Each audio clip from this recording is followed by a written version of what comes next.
Yeah, I mentioned that that would necessitate an across-the-board cut. Just sort of explain to people why that is.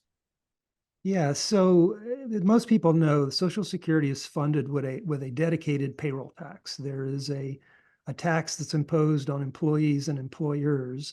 It's nominally split 6.2% between each, so the total is 12.4. Those payroll taxes are collected by the government, and though they are credited to the trust fund. So in previous years, when the payroll tax was larger than the amount of benefit payments, we were running a surplus.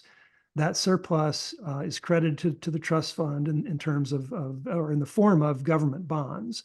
And the government bonds, of course, are also earning interest. They accrue interest, which is paid in the form of additional government bonds. So we basically, whenever Social Security payroll taxes are higher than benefit payments, the trust fund is growing, the balance is growing, and those government securities will build up. And at one point, the balance was almost $3 trillion. It was a little about 2.9, a little less than $3 trillion.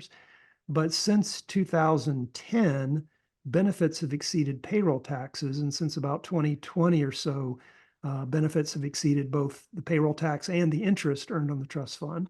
And so what you've seen in the last few years is that the trust fund balance has begun to decline. Now, as long as the trust fund balance is positive, the government can pay benefits in full.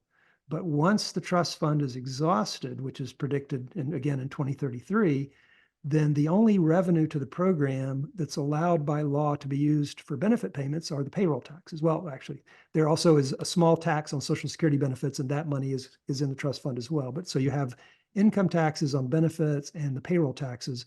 That money is going to, I mean, as long as the economy is healthy and as long as there are workers who are working and paying taxes, there's money coming into the system. But once the trust fund is depleted, there's no extra money. And that means that benefit payments will be limited under current law to the amount of payroll taxes. And when that happens, Social Security can no longer pay benefits in full and on time.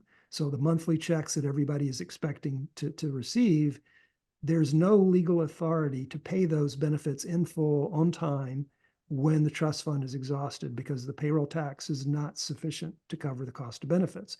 And so there's sort of speculation of what would happen, which of course it's never happened. We did get close in 1983, but it's never happened.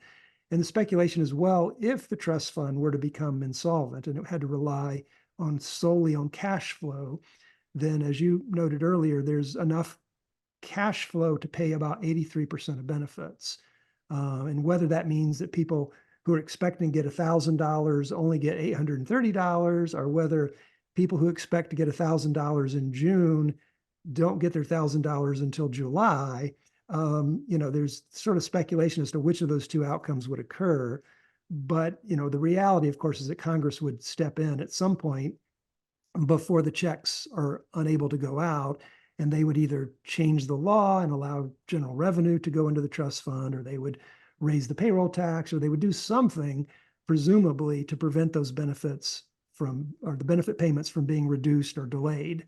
But again, it would require Congress to do something. And as of, under current law, that wouldn't happen, and therefore benefits would be reduced or delayed.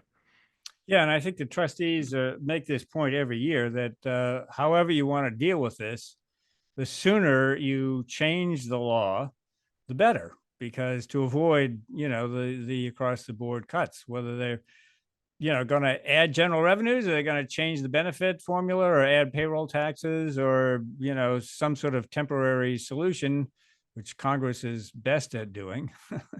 We don't know, but the sooner they do it, the better.